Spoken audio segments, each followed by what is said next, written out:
É com alegria que eu cumprimento a todos com a paz do Senhor.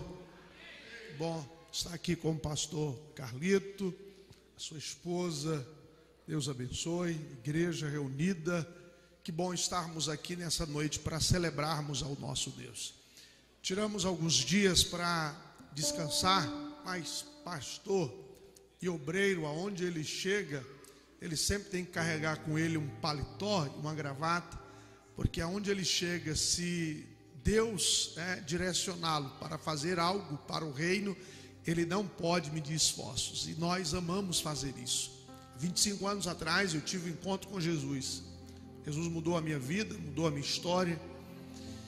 E eu disse um dia para o Senhor: se o Senhor me der a oportunidade, aonde eu chegar, eu vou falar do teu amor, pregar a tua palavra e dizer que o Senhor salva e que o Senhor liberta. E durante esses 25 anos eu tenho vivido muitas experiências com Deus. Eu digo sempre que a melhor coisa que existe são jovens estarem envolvidos nas causas do Mestre. Quanto mais, irmãos, nós trabalhamos para o Senhor, nós entendemos a importância de fazermos para o reino de Deus, porque o reino de Deus, ele precisa avançar. Por bondade e misericórdia, pastoreamos a igreja ali na região da Orla, é um setor. Deus nos deu a oportunidade de desenvolvermos trabalhos sociais. Temos um centro de recuperação, Bom Samaritano.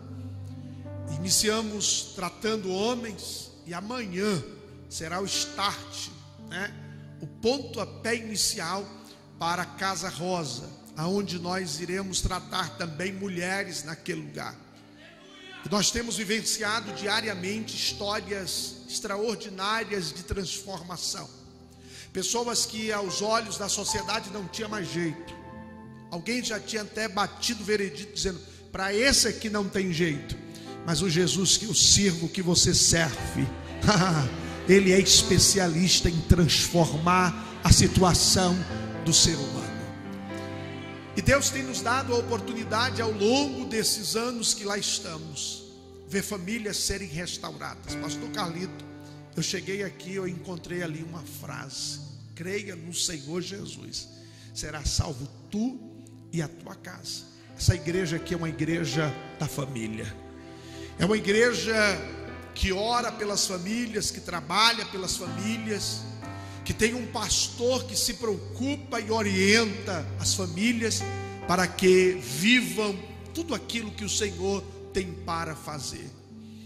Há poucos dias atrás, Dona Juliana, mãe do Henrique, um jovem que está lá no centro de recuperação, ela disse assim: pastor, fazia muitos anos que eu não sabia o que era deitar e ter um sono em paz a noite inteira. E ela disse: tem 5 meses que eu tenho deitado e eu tenho dormido. Depois que o meu filho chegou a esse lugar, Deus tem gerado no meu coração paz, com a certeza de que Ele está fazendo uma obra poderosa na vida do meu filho. Se porventura tem uma mãe, tem um pai, tem alguém aqui que precise do nosso apoio, nós estamos aqui para ajudar. Pastor, mas é distante. Mas nós estamos lá para cuidar daqueles que necessitam. Nós estamos vivendo a década do discipulado. Por bondade e misericórdia, eu sou secretário do Conselho de Discipulado da nossa convenção. E nós temos trabalhado de forma muito intencional para que as pessoas que conhecem a Jesus vivam a primeira fase do discipulado, que é o acompanhamento. E Deus, ele tem nos feito entender que a igreja precisa, como nunca, estar preparada para quem entra por essas portas permaneçam aqui nesse lugar. Alguém por aí diz que nós somos ótimos obstetras. Tem 2 doutoras aqui, O obstetra, ele tem uma característica de ajudar no nascimento da criança. E nós somos assim porque todo assembleano, por preparo dele, por característica no seu DNA, ele é um evangelista. Ele ama evangelizar. Observe, Todo crente da Assembleia de Deus, normalmente, por quê? Nós somos uma igreja centenária, 112 anos completamos agora. Na nossa formação cristã, nós somos impulsionados a ir às ruas, a pregar, a falar de Jesus, e de fato nós fazemos isso muito bem. É por esse motivo que nós somos a denominação que somos, né? Maior denominação evangélica nesse país. Porém, alguém disse que nós somos péssimos pediatras. O obstetra contribui para o nascimento, o pediatra contribui para o desenvolvimento saudável de uma criança.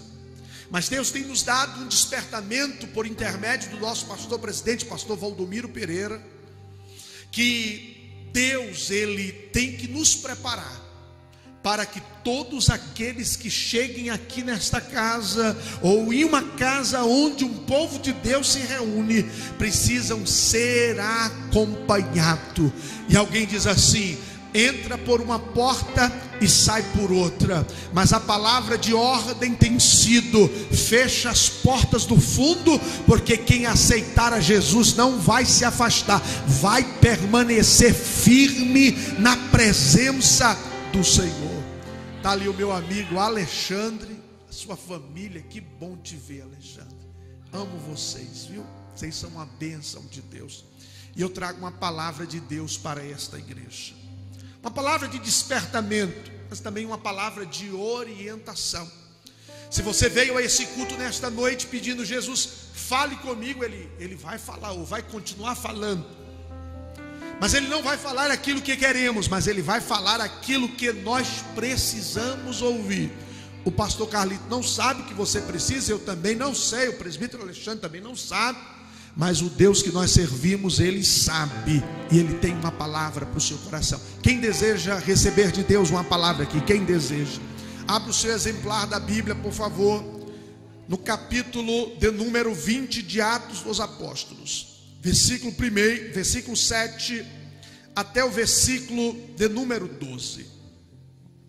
Atos dos Apóstolos, capítulo 20, versículo 7 ao versículo de número 12.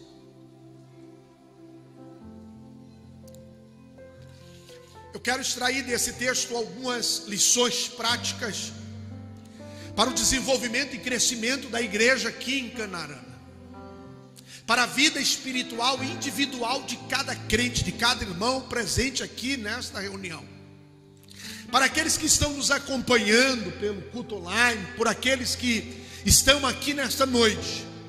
Deus, Ele, através desta palavra, vai comunicar conosco aquilo que nós precisamos ouvir e colocar em prática. Quem encontrou o capítulo 20 de Atos, diga amém. Assim está escrito: no primeiro dia da semana. Que dia era aquele? Um domingo, como esse nosso. O domingo para a igreja é um dia sagrado. O cristão só falta uma reunião, Elias, de domingo, se ele estiver trabalhando ou estiver doente. Porque o cristão precisa ter essa prática dominical, de estar nesta casa não de qualquer forma, estar nesse lugar não porque o pastor Carlito está dizendo os irmãos precisam estar aqui, mas pelo jeito e pela forma como Josué, o meu filho, leu um texto: com fome e sede da presença de Deus. Eu vim de manhã, mas eu retorno à noite com a mesma expectativa. Eu vim no culto do meio de semana, mas eu retorno a esta casa com o mesmo desejo. Eu não posso me acostumar, eu preciso viver em novidade de vida. É aquilo que o Senhor disse a João quando ele estava na ilha de Patmos, e ele recebe as revelações, e diz que uma voz vinha do trono de Davi e dizia assim: eis que faço nova todas as coisas. Recebemos de manhã, mas Deus de noite também tem. Recebemos durante a semana, mas hoje, no primeiro dia da semana, Deus tem um comunicado a fazer ao nosso coração. E a reunião do povo de Deus, irmãos, precisa ser marcada, não por quem canta, não por quem prega, não por quem toca, mas pela presença do Espírito de Deus. Está escrito que o Senhor está à procura dos verdadeiros adoradores, que adorarão o Pai em espírito e também em verdade. Se neste culto só tiver 2 adoradores aqui, o primeiro sou eu, quem é o segundo? Manifeste-se dizendo glórias ao Senhor, porque Ele estará aqui para receber a nossa adoração. Esse costume da igreja primitiva era observado naquele tempo e nos dias de hoje também é observado. Mas o domingo, aquele domingo ali era um domingo especial. O Dr. Lucas registra o desenvolvimento da igreja primitiva, e esta igreja é uma igreja referência, como modelo que temos a ser seguido.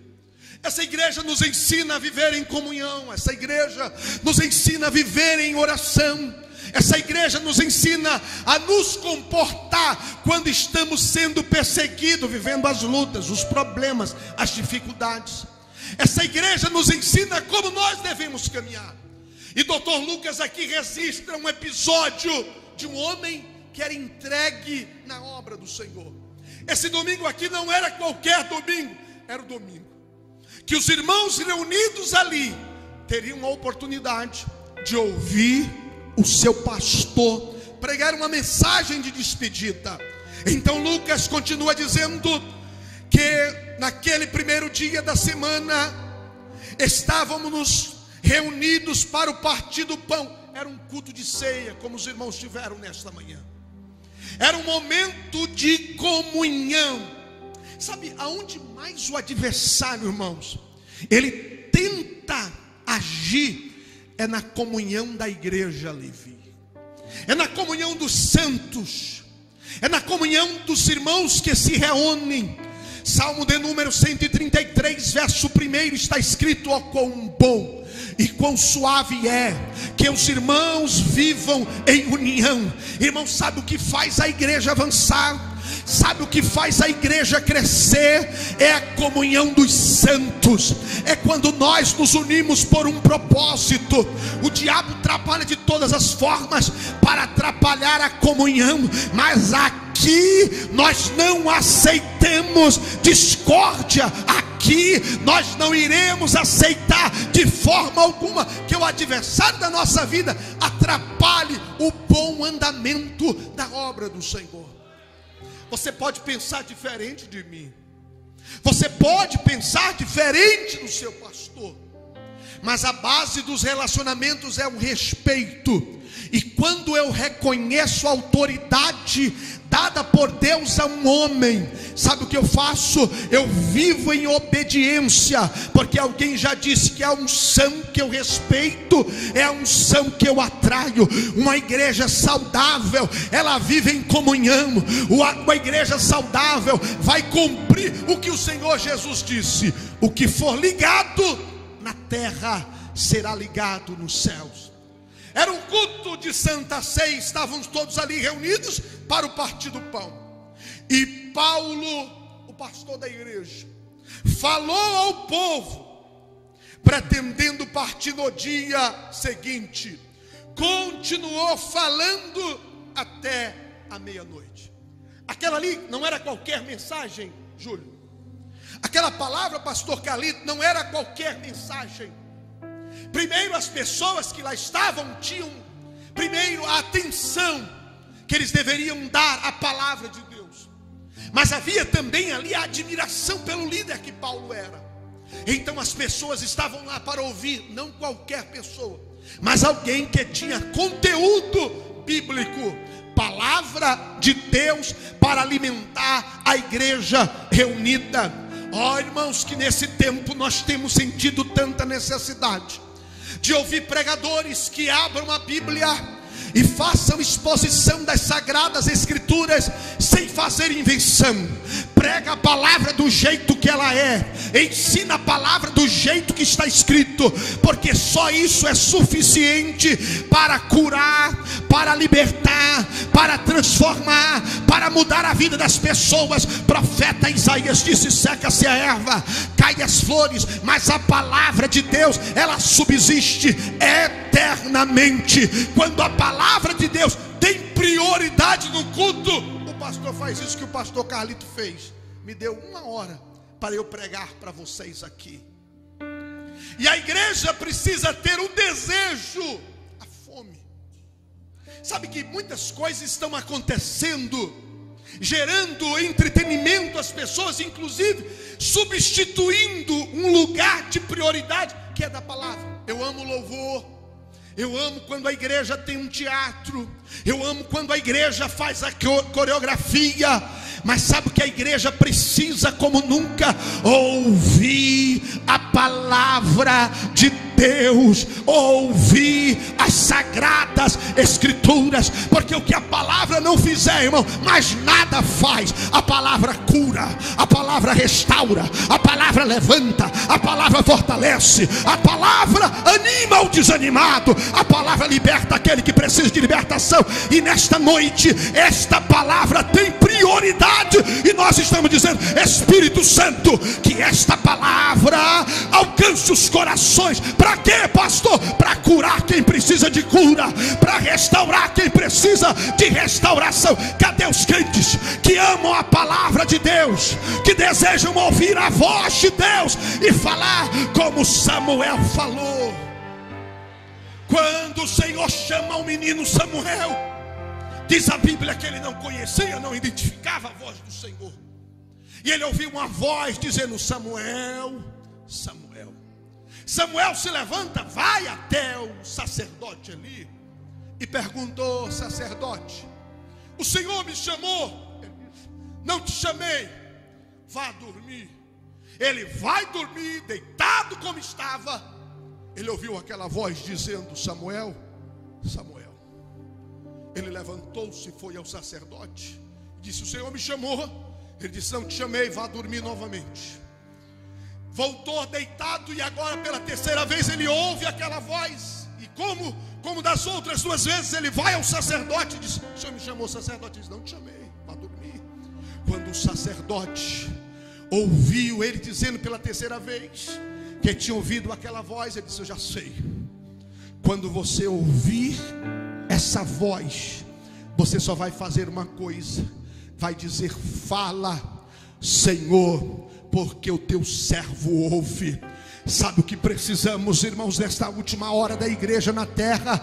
É ouvir a voz de Deus. Não decida nada sem Deus antes não te der o direcionamento. Não decida nada na sua vida, não tome uma decisão se Deus não falar com você. E como é que Deus fala? Deus fala como os irmãos aqui testemunharam, através de um testemunho. Deus fala através de um louvor, como foi cantado. Deus fala através de um profeta, quando Deus o inspira para falar uma palavra profética. Deus fala por intermédio de circunstância. O que nós precisamos é ouvir e amar, ouvir a voz do Senhor. Paulo estava lá para pregar, e ele tinha muito que pregar, porque ele se preparou para aquilo, porque ele decidiu viver do altar e no altar. E a vivência de Paulo não era apenas para alimentar o povo, porque quem prega ou quem ensina precisa, antes de falar ao povo, ouvir o que Deus está falando com ele. Sabe que quando eu falo essa palavra, Deus está falando com a igreja, e ela está comunicando ao meu coração que o domingo é um dia especial de comunhão, que eu preciso viver comunhão com os meus irmãos, que eu preciso me dedicar à palavra, me alimentar da palavra, para eu viver uma vida cristã saudável, porque Deus é assim que faz. Ele fala com a sua igreja. O que é que Deus tem comunicado ao seu coração? O que é que Deus tem falado a você? Como é que Deus tem falado? Porque para o filho pródigo, ele foi para uma terra distante, e ele teve, Lequinho, que se deparar com uma situação difícil, porque acabou o pão, acabou o dinheiro, acabou tudo, e acabaram-se também os amigos. Aí disse que quando ele desejou comer a comida que os porcos estavam comendo, ele disse assim: quantos, a consciência dele falou, quantos trabalhadores da casa do meu pai têm pão em abundância, e eu estou aqui desejando comer essa mesma comida. Quantas vezes circunstâncias da nossa vida está falando conosco: ei, faça o caminho de volta, ei, conserte o que precisa consertar, endireite as coisas que precisam ser endireitadas, porque Deus fala. Seguindo no texto diz: havia muitas candeias no piso superior onde estávamos reunidos. Havia luz. Aonde tem luz, as trevas são dissipadas. Aonde a palavra de Deus tem prioridade, nada vai ficar em oculto, tudo vai ser revelado, porque luz para o meu caminho é a tua palavra. A palavra nos mostra como estamos, a palavra nos revela o ambiente. Era um ambiente claro, tinha um líder, tinha pessoas desejando ouvir aquele líder, estava tudo bem organizado, irmãos, porque o nosso Deus é assim, Ele é organizado. Deus não pula etapas, Deus não cria atalhos para nós darmos uma desculpa e dizer: não, eu vou por aqui. Com Deus não existe atalhos, ou segue como Ele quer, ou você vai se perder no meio do caminho. Salmo de número 1 diz o que? Bem-aventurado é o varão que não anda no conselho dos ímpios, não se detém no caminho dos pecadores, e também não ouve o conselho dos escarnecedores, mas antes, Josué, tem o seu prazer na lei, na palavra de Deus, e nela medita de dia e de noite. Porque quando eu tenho a palavra, eu canto como Davi cantou: escondi a tua palavra no meu coração para não pecar contra ti. Quer ter uma vida saudável? Viva na palavra. Deixa a palavra mostrar como você está. Não ouça uma pregação como essa e fique lembrando quem não veio hoje para o culto, porque o que eu tenho a comunicar aqui é para quem está me ouvindo nesta hora. Deus está falando é com você, não é por irmão que não veio, é para você. O que é que você precisa colocar na luz? Porque ali o ambiente estava claro e o propósito era o culto. Versículo 9: um jovem chamado Eutico, que estava sentado numa janela, adormeceu profundamente durante o longo discurso de Paulo. Vencido pelo sono, caiu do 3º andar. Quando o levantaram, estava morto. Paulo desceu, inclinou-se sobre o rapaz e o abraçou, dizendo: não fiquem alarmados ou apavorados, ele está vivo. Então subiu novamente, partiu o pão e comeu depois, e continuou a falar até ao amanhecer, e foi embora. Levaram vivo o jovem, que muito consolou aqueles irmãos. Escute o que eu vou te falar aqui. Quantas vezes Deus, Ele tem promovido circunstâncias na nossa vida para gerar um despertamento. Quantas pessoas estão vivendo a sonolência espiritual, ou o sono da caminhada cristã, estão desapercebidos, mesmo estando num ambiente próprio. Eu li alguns versículos que faz referência ao dia da semana, quem estava liderando aquele culto, e como aquele ambiente estava. E Dr. Lucas vai trazer nominalmente, além de Paulo, o pastor da igreja, o nome de um jovem chamado Eutico. Não é um nome muito próprio. Diz que aquele jovem estava naquele ambiente, e diz assim, estava sentado na janela. Eu imagino, pastor, que a casa estava tão cheia, que as pessoas queriam tanto ouvir Paulo, porque faltou espaço físico. Esses dias o meu filho me mostrou um vídeo de um pastor mostrando em um ambiente, em todos os lugares que a Bíblia tem no idioma traduzido. E mostrou muitos lugares que tanto o Velho como o Novo Testamento está traduzido. Mas ele também mostrou lugares que só o Novo Testamento está traduzido. Em outros lugares, em outros países, ele mostrou países que só tem um evangelho, um dos evangelhos traduzidos. E ele mostrou assim uma estante com muitos lugares aonde não tem nenhum versículo bíblico traduzido. A mensagem que ele trouxe foi: como nós iremos alcançar essas pessoas que não têm nenhum evangelho traduzido? Irmãos, o coração de um missionário é um coração doador. A mente de um missionário, daquele que se doa para o reino de Deus, é diferente. Há poucos anos atrás, 2, 3 anos atrás, antes da pandemia, eu fui à África. E eu fui lá visitar o missionário Zilton e a missionária Rebeca, missionários da nossa igreja, que tem a filhinha Aninha, e eles já estavam lá há 2 anos. E eu perguntei para eles: vocês têm projeto em voltar? Eles disseram assim: não temos projeto em voltar. Eu disse: mas não tem vontade de voltar? Eles disseram: também não temos vontade de voltar.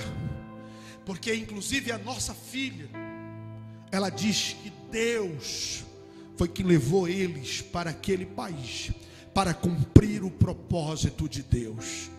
Sabe, irmãos, quantas pessoas se doam para a propagação do evangelho?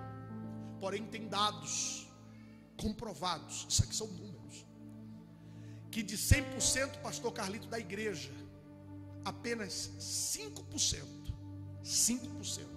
trabalham pela propagação, irmã Luana, do evangelho. 95% é consumista do culto, do louvor, da reunião de oração, fica satisfeito em só receber. Mas a ordem de Jesus não foi só para 5%. Jesus olhou para a sua igreja e disse: ide por todo mundo e pregai o evangelho. Aí alguém disse assim: aqui na igreja tem 3 irmãs que cuidam dos novos convertidos, aqui tem 5 irmãos que cuidam do evangelho. Você já viu que muitas vezes as pessoas estão terceirizando a ordem dada para a igreja? E essa ordem não foi dada só para o pastor Carlito e para sua esposa, não só foi para os irmãos dos novos convertidos e do evangelismo. A ordem foi dada para toda a igreja. Ou eu me entendo que Deus está contando comigo, e eu me levante diante do Senhor e diz assim: Deus pode contar comigo, Deus pode fazer como o Senhor quiser. Ou eu vou ficar desapercebido, ou eu vou viver uma vida cristã morna, ou eu vou viver um evangelho improdutivo. Eu poderia aqui nesta noite pregar uma palavra que gerasse nos irmãos motivação a acreditar que vai triunfar diante de todas as dificuldades. Se o nosso Deus é um Deus de vitória, Ele nos dá vitória. Mas nesta noite Deus não me mandou declarar vitória para ninguém. O que Deus me mandou foi chamar a atenção da igreja a um despertamento. Desperta, ó tu que dormes, levanta-te dentre os mortos, e Cristo te esclarecerá. Isaías 60:1 diz: levanta-te e resplandece, porque já vem a tua luz, e a glória do Senhor vai nascendo sobre ti. Deus quer te usar para você pregar para o teu parente. Deus quer te usar para você pregar no seu trabalho. Deus quer te usar para você falar do amor dele para as pessoas que ele coloca diante de você. Mas o que muitas vezes está acontecendo é o que aconteceu com esse rapaz aqui. A casa estava cheia, era um culto de despedida. Ele estava ali ouvindo Paulo, que pregou bastante também, porque disse que ele fez um longo discurso. Mas quem tem fome, Josué, da palavra de Deus, nunca tem fartio espiritual. Ele quer a palavra, ele deseja a palavra, ele ama a palavra, ele quer que Deus continue falando com ele. Eu não sei qual tem sido o seu nível de relacionamento com Deus. Eu não sei como é que você tem caminhado diante do Senhor. Se você tem vivido em intensa busca, ou você está satisfeito só com o culto de domingo e está satisfeito só com a oração que o pastor fez. Deus, Ele quer que você também ore, que você também leia, que você também busque. Aquele rapaz estava num ambiente que tinha muitas pessoas ali. Porém, no mesmo ambiente onde tem pessoas que estão recebendo de Deus, minhas irmãs, tem gente também que não está recebendo nada. No mesmo ambiente onde tem pessoas que estão sendo renovadas. Você já viu que tem culto que às vezes alguém sai assim, que palavra, que louvor, Deus falou comigo. No mesmo culto, Irema, tem alguém que diz assim, rapaz, o pastor chamou aquele pastor lá de Salvador para dar uma palavra, não andou nada. Aquele povo só estava passeando, não veio nada de lá para cá. Mas no mesmo culto tem alguém que diz assim, Deus falou comigo, Deus falou comigo, Deus falou comigo, eu recebi a palavra, Deus falou, eu senti a palavra queimar dentro de mim. O que é isso, irmãos? Porque o culto é individual. Aquilo que eu vim buscar eu recebo, a maneira como eu estou me relacionando com Deus eu vou receber. Mas no mesmo ambiente o moço estava como? Dormindo na janela. Aqui temos algumas lições práticas para a igreja. Cuidado com quem está dormindo, pastor Carlito. Cuidado com quem está descuidado na caminhada cristã. Cuidado com aquele que ainda não entendeu o seu propósito. Eu estou lendo um livro, Uma Vida com Propósito. A proposta desse livro é lê-lo em 40 dias. Está lendo eu e minha esposa. E os nossos devocionais diários têm sido marcados por um capítulo daquele livro. E nessa manhã, o meu devocional foi: cuide dos domésticos na fé. Sabe, irmãos, muitas vezes nós agimos de forma imatura, se eu posso utilizar esse termo, com as pessoas que não estão bem espiritualmente. Porque muitas vezes, em um ambiente onde tem muita gente saudável, alguém pensa que não vai ter saudável, ou não é um lugar para quem não tem saúde. E aí é um ambiente onde tem muita gente que está vivendo um relacionamento intenso com Deus, sempre tem um descuidado na fé, que de vez de cuidar com quem não está bem, está dizendo assim: aquele rapaz não quer nada com Jesus, aquela moça não quer nada com Jesus, aquele irmão lá não tem jeito para ele. E faz a questão de mostrar para as pessoas aquele que não está bem. Deus não mandou falar de quem não está bem. Deus não mandou apontar de quem não está bem.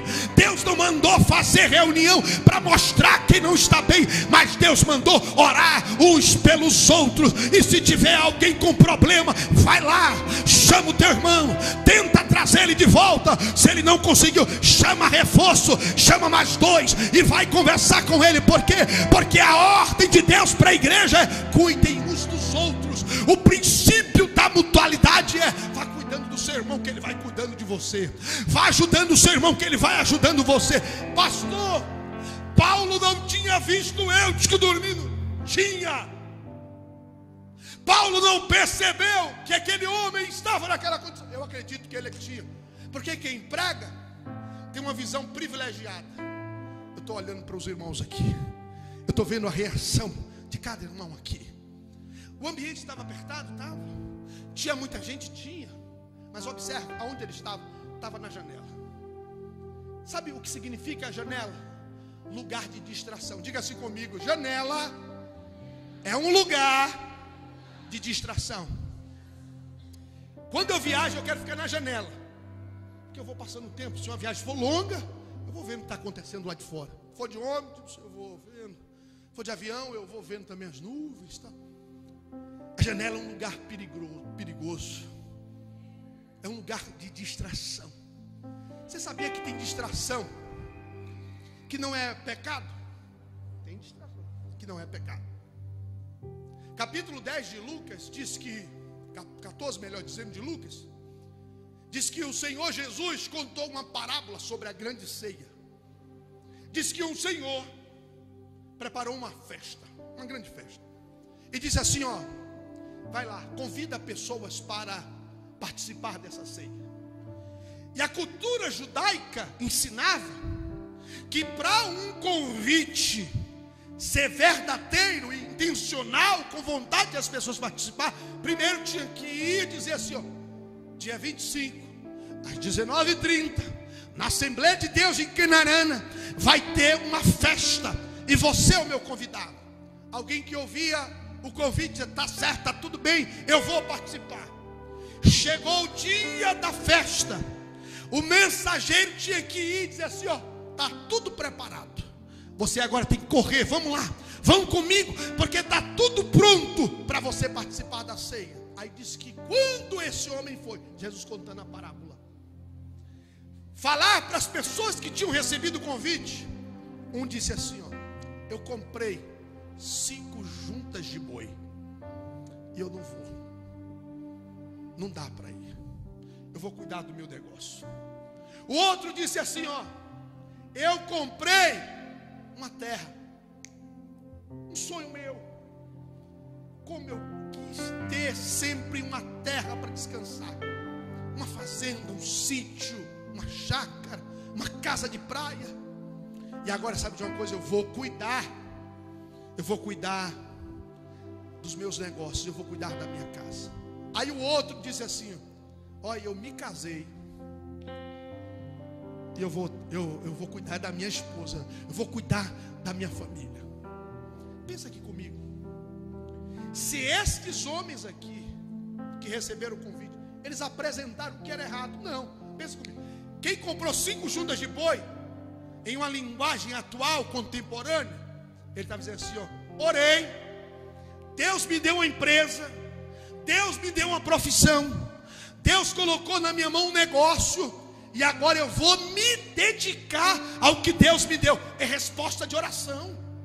Quem aqui que não tem um comércio está orando: Jesus, abençoe meu comércio, faz meu comércio prosperar, faz o meu negócio crescer. Deus, eu quero passar nesse concurso. E aí quando Deus dá, diz o quê? É resposta de oração. Quem aqui não ora pedindo a Deus: Deus, eu quero ter um lugar de descanso? Deus dá condições, você compra uma casa, um lugar para descanso, e nós vamos viver felizes com aquilo que Deus nos deu.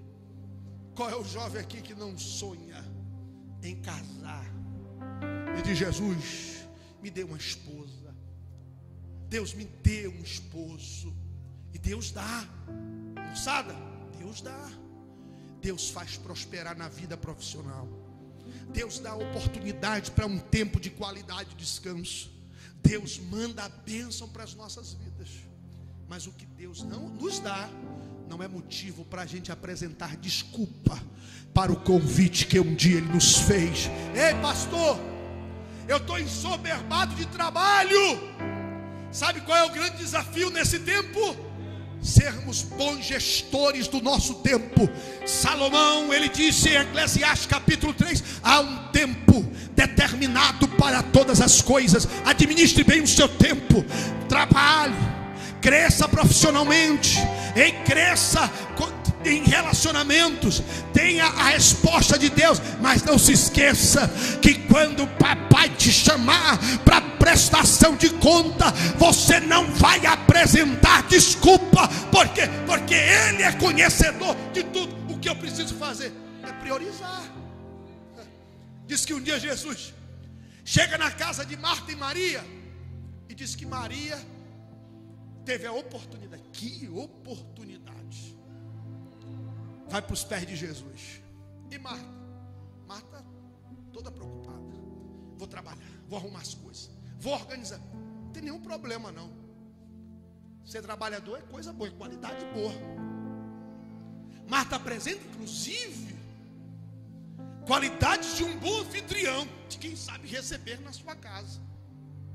Mas nós precisamos só saber usar no tempo certo as qualidades que Deus nos dá. E Maria parou tudo, porque ela sabia que aquela oportunidade era única. Ela disse: eu não sei qual é o dia que Jesus vai parar aqui na minha casa, eu vou parar tudo, porque porque eu quero ouvir o que o Rabolim da Galileia tem para me dizer. Eu vou parar tudo para ouvir o carpinteiro de Jerusalém, ele tem para me falar. Eu vou parar tudo, porque Jesus tem alguma coisa especial para eu ouvir. Tem gente que só para no tranco. Tem gente que só para, pastor Galito, quando a porta se fecha. Quando o problema chega, quando a prova chega na sua casa, quando os problemas, aí corre para o ciclo de oração, aí corre para o culto do domingo, aí quer estar aqui. Deixa eu te dizer uma coisa: aproveita a oportunidade que Deus está nos dando nesse tempo para parar, sentar aos pés de Jesus e dizer: fala, mestre, porque eu anseio ouvir a tua voz.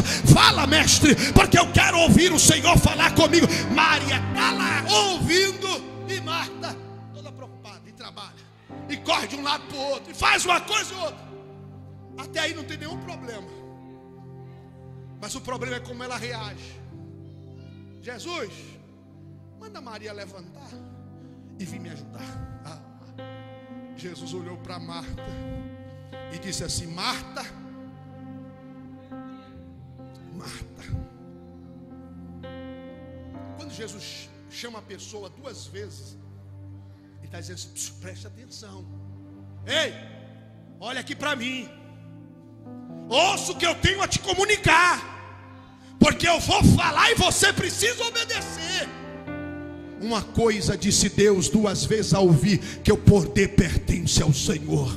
Salmo 46, verso 10: aquietai-vos e sabei que eu sou Deus. Fica tranquila, fica quieta, espera tão somente, porque eu estou fazendo como eu quero, eu estou agindo como eu quero. Presta atenção e entenda o que eu estou te comunicando. Marta, eu gosto dessa tradução. Tem muitas versões bíblicas, tradução, que tratam de muitas formas, mas eu gosto da tradução que diz assim: Marta, Marta, estás distraída sobre muitas coisas, mas Maria escolheu a melhor parte. Tem distração que não é pecado, só não está sendo utilizada na hora certa e da forma como Deus quer que você use.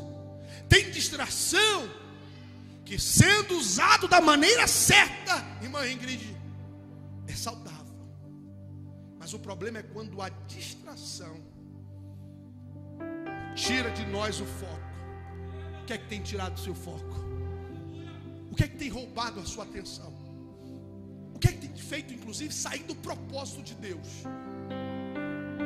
Aquele menino estava no culto, ouvindo o pastor, sentado na janela. Quem está na janela tem a distração, tem a possibilidade de ver o que está fora e o que está dentro. Tem a oportunidade de saber o que está acontecendo dentro, mas tem a oportunidade de saber, vai vendo o movimento que está lá fora. Diga assim comigo: janela não é lugar para crente estar sentado. Me entenda bem, não leve no literal não. Aqui tem uma lição espiritual. O lugar que está tirando a sua distração, cuidado, porque a distração às vezes é através de um amigo, a distração às vezes é através de um passeio, de um lazer. A distração muitas vezes é através de algo que é resposta de oração. Ou eu sei usar o que Deus me deu, ou eu corro o risco de perder aquilo que Ele colocou na minha mão. Mas tem gente que está distraída dentro da igreja. E aí, pastor Alex, como é que nós vamos tratar os distraídos? Como Paulo vai nos ensinar. Diz que ele estava distraído, caiu do terceiro andar, caiu meio que morto. Eu imagino, irmão, o alvoroço que houve naquele culto. Pensa aqui, irmão, um Levi tocando um teclado como esse está aqui. Eu estou aqui pregando, em um momento de silêncio, que eu paro para beber a água, um barulho ensurdecedor. Prá! Qual é a reação? Todo mundo quer saber o que está acontecendo.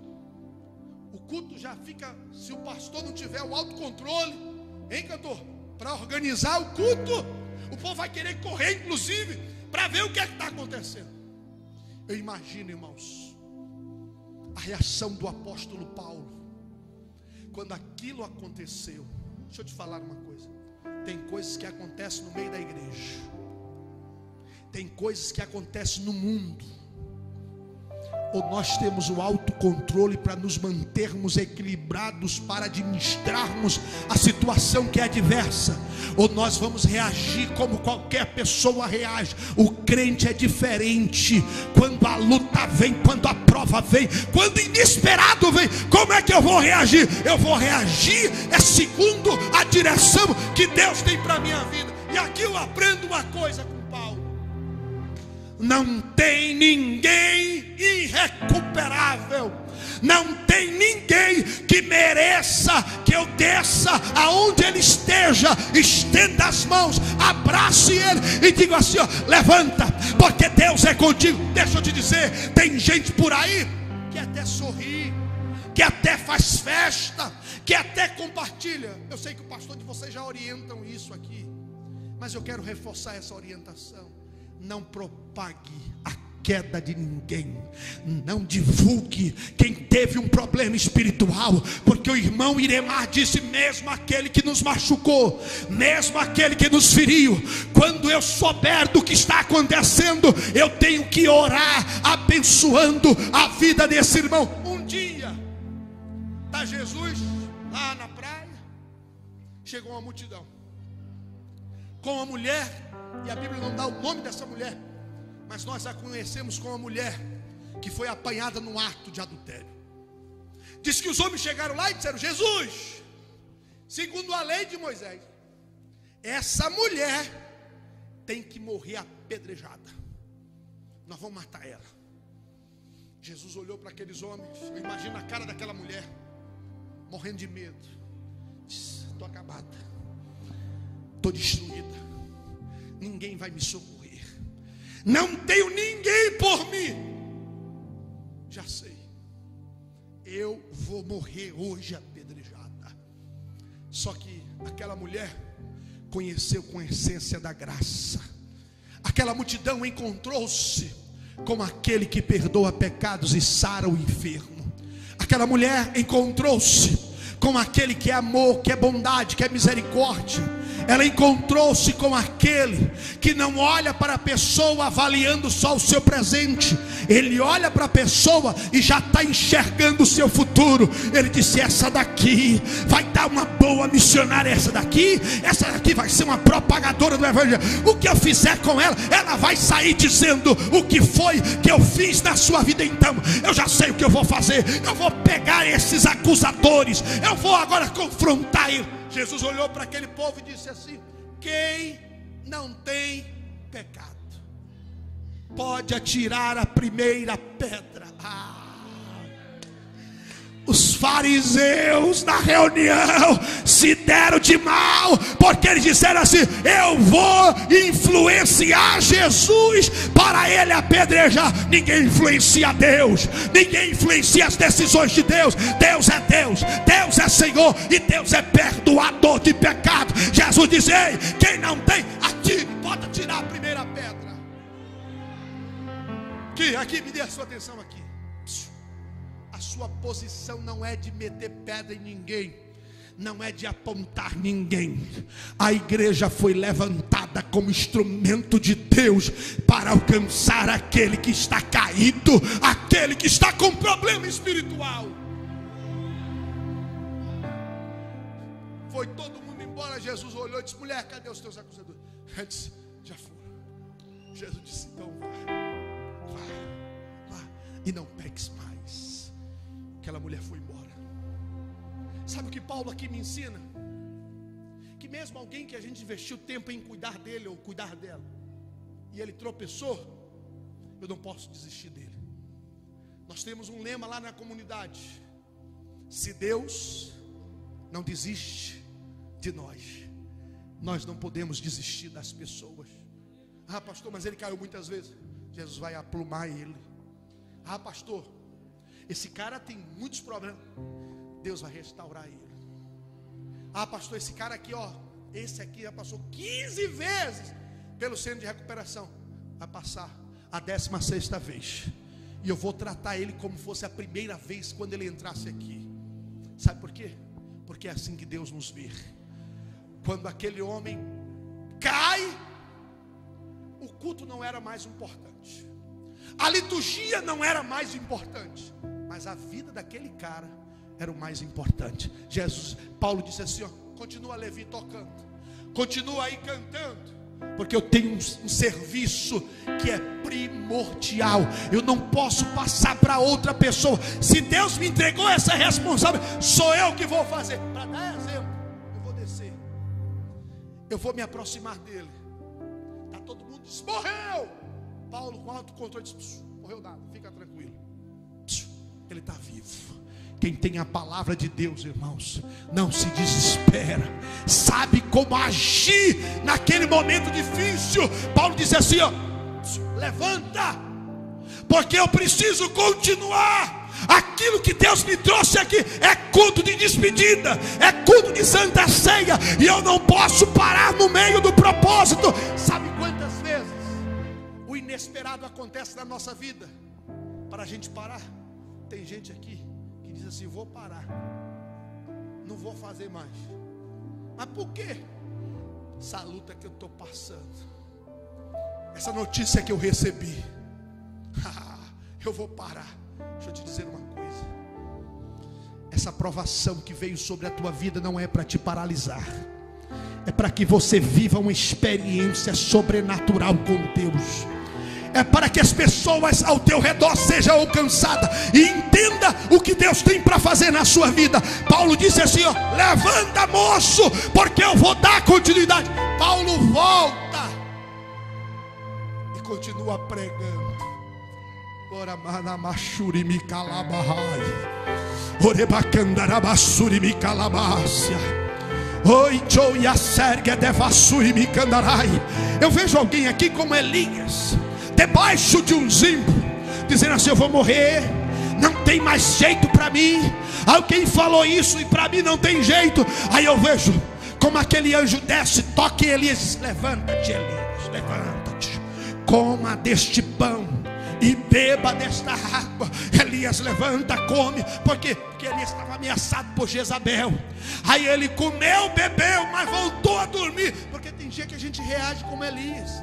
Deus fala, aí nós não temos poder de reação, mas aí Deus traz outra pessoa e comunica-se conosco que a vontade dele é que permanecemos de pé.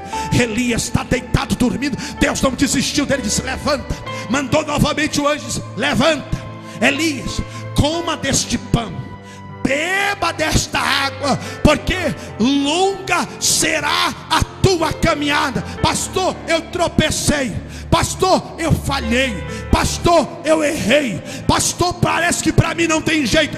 Eu vim de Salvador, eu pensei que eu vim só para descansar, mas eu vim para essa cidade dizer para alguém, você não vai parar, você não vai desistir, você não vai voltar atrás, Deus vai te restaurar. E alguém vai ter que olhar e dizer, o que é isso que está acontecendo? Você vai dizer, foi a graça do Deus Todo-Poderoso que me trouxe de volta. Porque para o desviado tem uma palavra de reconciliação, para o caído tem uma palavra de ordem, coloca-te de pé. Para o desanimado, Deus está dizendo, encha-se da minha presença, porque como eu fiz com a igreja primitiva, eu faço com você. No dia de Pentecostes, estávamos todos reunidos no mesmo ambiente, e ouviu-se, um vento como veemente impetuoso, que encheu toda a casa. E agora viu-se línguas repartidas como que de fogo, e eu via cada um falando no idioma do céu. Porque Jesus disse, eu inauguro a minha igreja precisa avançar, o meu povo precisa cumprir o meu propósito. Para quem precisa de despertamento, acorda.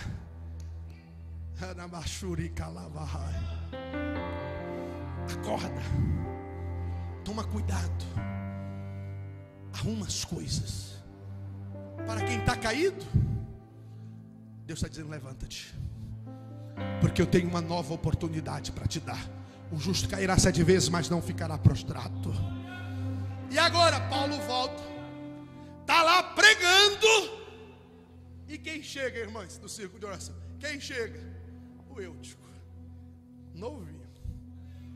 curada, restaurada.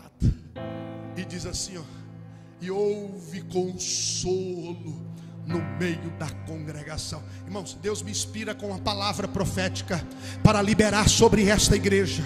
Pastor Carlito, esta igreja vai viver um avivamento poderoso. Escute bem esta palavra profética.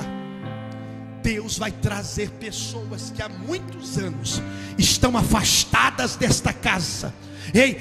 Nós iremos receber notícia do que Deus está fazendo em Canarana. Deus vai alcançar os desviados e vai trazer de volta para esta casa. Através do que? Através da atitude desta igreja. Quem recebe essa palavra aqui? Quem recebe esta palavra? Quem recebe esta palavra? Tem gente para voltar. Se eu fosse as irmãs aqui do círculo de oração, que tem alguém afastado, já estava tomando posse, porque vai começar pela tua casa, vai começar pela tua família, vai começar pelos teus amigos. Porque os filhos pródigos vão voltar. Porque a igreja que entende que o ser humano, ele é falho e ele tem problema, vai se levantar em oração. Levanta-se em oração. Não sei se 30 dias, se 40 dias, se 15 dias, se uma semana, mas Deus está dizendo para alguém aqui: ora de forma intensa, porque eu vou trazer de volta. Pastor, mas está destruído. Pastor, vai trazer. Pastor, alguém já disse que não tem mais jeito para ele. Deus vai trazer. E Deus vai mostrar que Ele é Deus, que Ele é Senhor da tua vida, que Ele é o Senhor da tua casa. Porque para alguém aqui foi motivo até de chacota. Alguém diz: olha lá, crente, vive na igreja, olha o marido, olha lá, olha o cachorro lambendo a boca, olha para os filhos, se tudo criado na igreja, olha o que está acontecendo. Alguém vai ter que ver que a glória da segunda casa vai ser maior do que a primeira. Vai ter que ver o teu marido, que vai ser conhecido como espinguço e diácono da igreja. O teu filho, que é conhecido pelas coisas que faz aí fora, vai ser conhecido como pregador do evangelho. Minha mãe, concluo aqui, minha mãe orou 22 anos, única crente na minha casa. Eu e meus irmãos, 3 filhos homens, tudo viciado em droga, pastor Carlinhos. Minha mãe é uma dirigente do círculo de oração.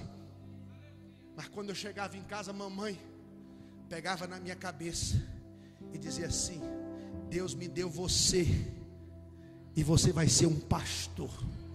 Quantas vezes eu drogado, eu ouvi a mamãe dizer assim: Jesus vai mudar a sua vida, rapaz.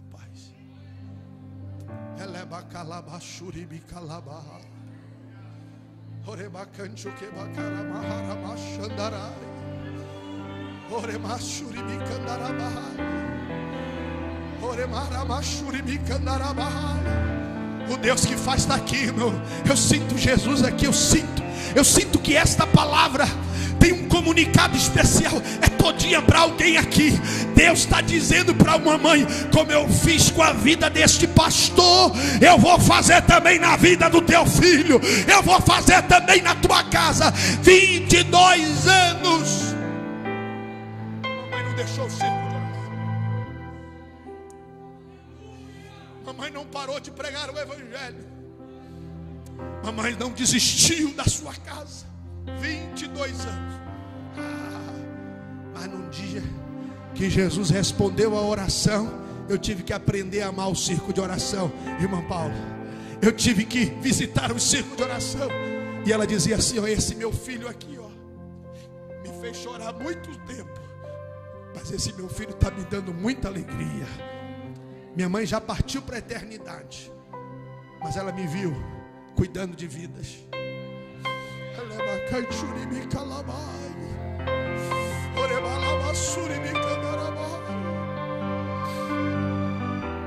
Um dia desse alguém me perguntou assim: pastor Galinho, por que você cuida de drogados?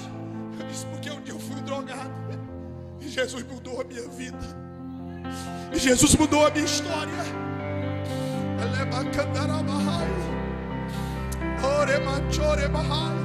Os meus 2 filhos são obreiros da igreja, todos 2. Um tem 19, o que falou tem 19, o outro caçula tem 14 anos.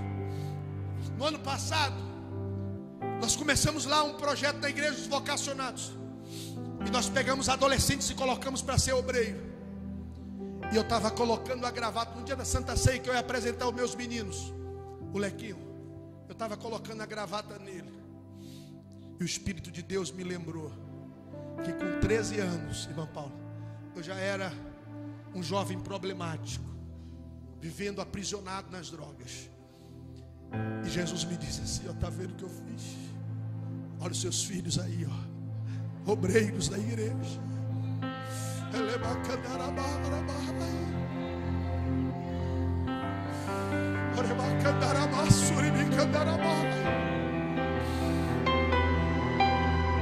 A igreja que entende a sua missão não desiste das pessoas, porque elas têm problemas. Quantas vezes eu estou em casa e quantas vezes eu saio de madrugada para ir buscar pessoas que aos olhos da sociedade não tem mais jeito, mas Deus tem nos feito viver o Evangelho na sua forma integral. Deus muda a vida das pessoas, Deus muda os seres humanos, Deus transforma para que o nome dele seja glorificado. Com a permissão do pastor, eu quero te convidar a ficar de pé. Se coloque de pé, por favor. Já entrego o microfone ao pastor. Cantor, pega o microfone aí, meu irmão. Pega o microfone. Eu não sei como você está recebendo esta palavra aqui, mas eu quero que você compreenda uma coisa. Aquilo que Deus está falando com você, coloque em prática, porque o efeito da palavra está depois do culto. O que foi que Deus falou? Eu preciso entender. Se eu estou nesse culto aqui, porque aqui é um culto racional, se Deus está falando comigo, eu preciso dizer assim: o que foi que Deus mais chamou a minha atenção? O que foi que Deus mais chamou a minha atenção? Ouvi? Já sei. Quais são os passos práticos daquilo que Deus está me comunicando? Terceira pergunta: com quem eu vou compartilhar o que Deus está falando comigo? Sai daqui nessa noite entendendo isso. Feche teus olhos, eu oro e o cantor canta. Pai, aqui está a igreja reunida. Nesta noite, Senhor, nós estamos transmitindo esta palavra. E a palavra pregada, Senhor, nos chama a atenção de uma forma muito contundente. Para um despertamento, Senhor. Para alguns aqui o despertamento é para orar. Para outros é para ler a Bíblia. Para outros é para buscar a Ti, Senhor, de uma forma mais intensa. Para algumas pessoas aqui é uma palavra de conforto, Senhor. É uma palavra de esperança, que o Senhor vai mudar a vida, o Senhor vai mudar a história. Para outros aqui, Senhor, a palavra é de exortação mesmo, para que de vez apontarmos ou falarmos dessa pessoa, nós devemos ajudar como igreja. Pai, eu quero te pedir em o nome do Senhor Jesus, que a tua graça que está presente aqui neste culto, ó Deus, vem inundar cada coração, que cada jovem desse reunido aqui nesta noite seja renovado pela tua presença. Cada mulher, cada irmã, Senhor, cada homem, cada obreiro que está aqui nesta casa, Senhor, seja tocado de uma forma sobrenatural, como aquilo que o Senhor está falando com o teu povo. Meu Deus, no nome de Jesus eu te peço, Senhor, que no nosso meio muitos eúticos, Senhor, ressuscitem. Muitos eúticos, Senhor, caídos se coloquem de pé. Que as nossas atitudes, Senhor, traga de volta aquele que está afastado. Deus, eu falei uma palavra, e eu quero te pedir, confirme, Senhor, esta palavra. Que o Senhor gere um avivamento poderoso nesta casa. Avivamento de retorno de pessoas, de vidas que estão afastadas da tua casa e da tua presença. Que eles sejam tocados, Deus, eu te peço, visita agora, Pai. Visita agora, Senhor, todos aqueles que estão afastados, Senhor, que um dia fizeram parte desta casa, fizeram parte do rol de membro desta igreja, mas alguma coisa aconteceu e ele se afastou. Traga de volta para a tua presença, Senhor. Pai, eu oro, Senhor, e eu te peço que esta palavra cumpra-se na vida do teu povo, no nome de Jesus. E você diz amém e dá um glória a Deus bem alto para o Senhor. Canta, cantor. Deixou o esplendor de sua glória, sabendo o destino aqui, estava só e ferido no Gólgota para dar sua vida por mim. Aonde estão aqueles que precisam receber Jesus nessa noite? Se isso não for Você que precisa entregar a sua vida a Jesus, sai do seu lugar e vem aqui à frente. o oceano Jesus te chama. secou, Pastor, eu estou afastado. É hoje, não há estrela. é através de você o sinal. Eu te convido, venha retornar para os caminhos do Senhor. As andorinhas não voam, Venha, Jesus te chama. se isso não for amor. Oh glória! O céu não é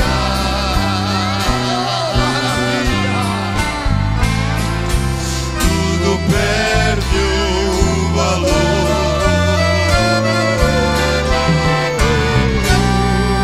Se isso não for amor,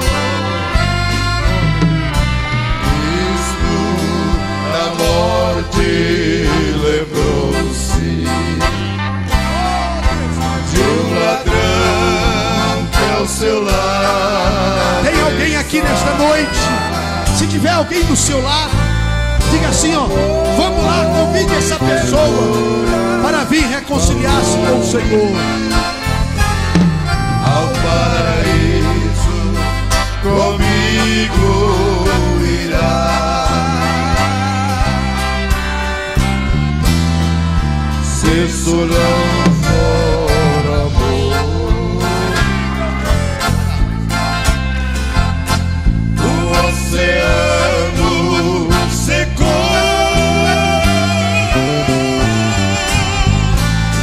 não há estrelas no céu.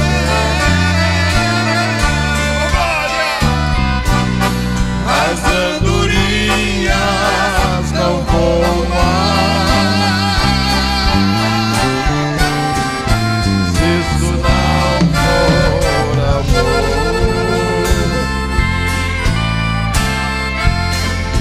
o céu não é real.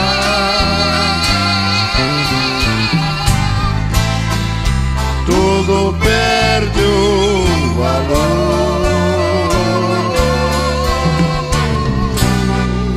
Se isso não for amor.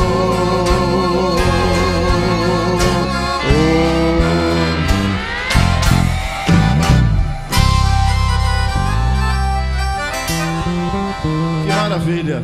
Poderia continuar o culto, né? Quantos irmãos querem que os irmãos retornem aqui mais uma vez ou mais vezes?